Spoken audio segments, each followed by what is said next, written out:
Bonjour et bienvenue sur le cours en ligne de Madame Couder. Nous sommes toujours dans la partie 1 sur l'énergie. Aujourd'hui, épisode 15, le transfert électrique. C'est parti. Déjà, on va commencer par se rappeler ce qu'est un transfert électrique.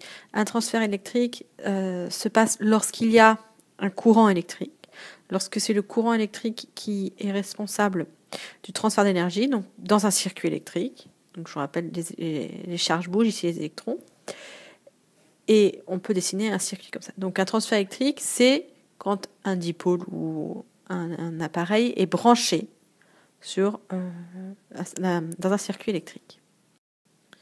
Si on fait la chaîne énergétique de cette situation, on obtient ceci. Donc le générateur ou le réseau électrique perd de l'énergie. Il transmet l'énergie par transfert électrique à la lampe, qui elle-même transfère une partie de cette énergie en rayonnement et une autre en transfert thermique. Donc ici, on s'intéresse vraiment à ce transfert électrique ici, du générateur jusqu'à la lampe ou n'importe quel autre dipôle. Donc ce transfert électrique dépend de la tension aux bornes de la lampe et également de l'intensité qui va parcourir la lampe. Donc ça dépend de la tension dans la lampe, de l'intensité et également de la durée pendant laquelle a lieu ce transfert d'énergie. Bien évidemment, une lampe allumée 2 heures reçoit 2 fois plus d'énergie qu'une lampe allumée 1 heure. Eh bien, la relation mathématique qui existe est assez simple. Le transfert électrique, c'est la tension borne de la lampe fois l'intensité fois la durée de fonctionnement de la lampe. Intéressons-nous maintenant aux unités. Pour avoir le transfert d'énergie en joules, il faut avoir la tension en volts, l'intensité qui traverse la lampe en ampères et la durée de parcours en secondes.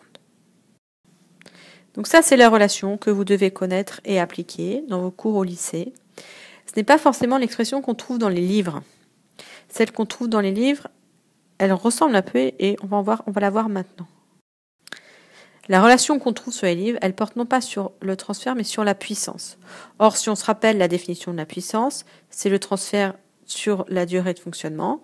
Donc, on remplace le transfert électrique par U lampe, I lampe, delta T, sur delta T. Et on retrouve bien la relation que vous avez vue en 3e et qu'on voit dans les livres, qui est P égale UI.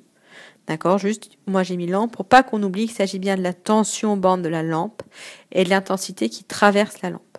Mais ça, c'est la relation que vous devez connaître depuis la 3e, ou en tout cas qu'on trouve le plus souvent. Et voilà, c'est tout pour aujourd'hui. Je vous donne rendez-vous pour un prochain épisode.